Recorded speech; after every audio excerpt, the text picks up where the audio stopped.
Assalamualaikum warahmatullahi wabarakatuh. Perkenalkan, nama saya Erwin Drazini Ilman dengan NIM 13125000027. Pada kesempatan kali ini saya akan memaparkan atau menjelaskan definisi hukum oleh kelima tokoh hukum yang sudah saya pilih.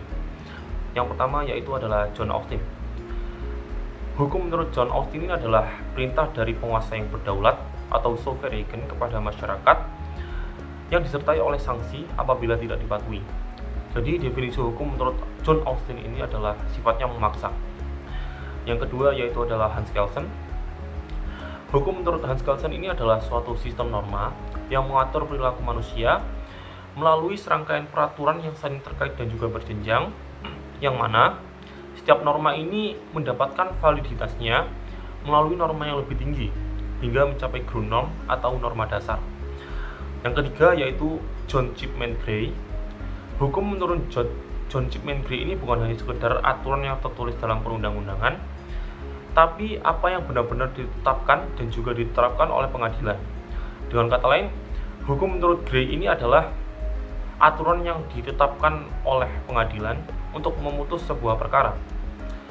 Yang keempat yaitu Van Apeldoorn. Menurutnya, hukum adalah gejala sosial yang tidak dapat dipisahkan dari masyarakat, dan tujuannya adalah untuk mengatur pergaulan hidup manusia agar tercipta perdamaian. Ia berpendapat bahwa karena hukum itu luas dan memiliki banyak aspek, maka tidak mungkin untuk membuat satu definisi yang lengkap. Yang kelima yaitu menurut Immanuel Kant. Hukum menurut Immanuel Kant ini adalah keseluruhan syarat berkehendak bebas yang memungkinkan kehendak bebas seseorang untuk menyesuaikan diri dengan kehendak bebas orang lain dengan mengikuti peraturan hukum tentang kemerdekaan.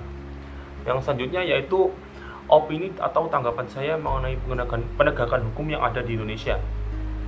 Menurut saya, penegakan hukum di Indonesia ini pada dasarnya sudah memiliki dasar yang kuat, baik dari segi peraturan perundang-undangan maupun lembaga penegaknya seperti kepolisian, kejaksaan, pengadilan, dan Komisi Pemberantasan Korupsi atau KPK. Namun dalam praktiknya, seringkali penegakan hukum ini masih menghadapi banyak tantangan. Salah satu persoalan utama adalah kurangnya konsistensi dan keadilan dalam penerapan hukum. Masih sering terjadi tebang pilih, di mana hukum ini terasa tajam ke bawah, tapi tumpul ke atas. Nah, kondisi ini menimbulkan ketidakpercayaan masyarakat terhadap aparat penegak hukum.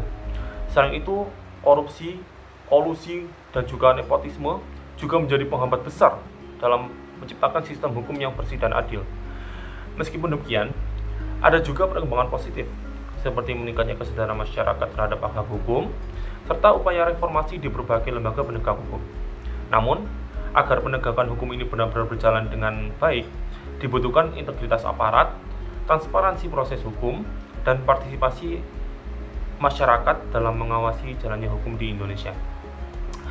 Cukup sekian yang bisa saya sampaikan. Bila ada salah kata, mohon dimaafkan. Wassalamualaikum warahmatullahi wabarakatuh.